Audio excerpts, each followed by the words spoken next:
নমস্কার, কেমন আছেন সবাই? আশা করি সবাই খুব ভালো আছেন আর সুস্থ আছেন। তো চলুন আজকে একটা চিন্তার বিষয়, সেটা আপনাদের সাথে আমি শেয়ার করছি।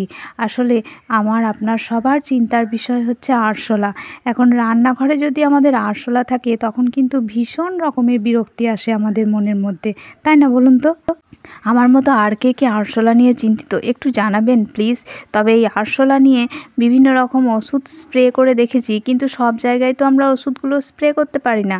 আসলে খাবার দাবার জিনিসপত্র থাকে, সেই সমস্ত জায়গায় তো আমরা লাল হিট, কালো হিট, কোনো হিটই আমরা, সবুজ হিট যাই বলুন না কেন, কোনো হিটই কিন্তু আমরা ইউজ করতে পারি না। কারণ কি? কারণ সেখানে খাবার দাবার জিনিস থাকে, তো খাবারের ওপর সেই স্প্রেগুলো গেলে তাহলে তো অসুবিধা আছে, তাই না? বিষক্রিয়া হতে পারে। তো তাই জন্য এই দেখুন কেমন সিঁড়ির পাশে আরশোলা ঘুরে বেড়াচ্ছে। আর তাছাড়া শুধু তাই নয়, এই যে জানলা বা যে সমস্ত চ্যানেলগুলো থাকে, এই দেখুন এর মাঝেও কেমনভাবে আরশোলা গেঁথে আছে।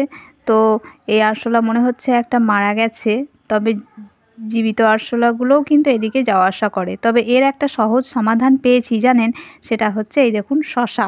এই একটা শসা নিয়ে নিয়েছি, আর শসাটাকে কিন্তু আমি ভালো করে ধুয়ে নিয়েছি। আর এরপর যেটা করব সেটা হচ্ছে শসাটাকে আমি কেটে নেব।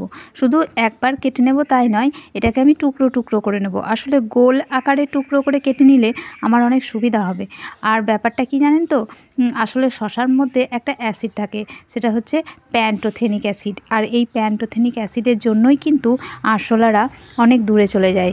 তো যাই হোক, আমি এইভাবে ইউজ করলাম, আপনারাও করতে পারেন। যেখানে যেখানে আরশোলা ঘোরাফেরি করে, তো সেই সমস্ত জায়গায় এক টুকরো করে শসা রেখে দেবেন, দেখবেন অনেক উপকার হবে।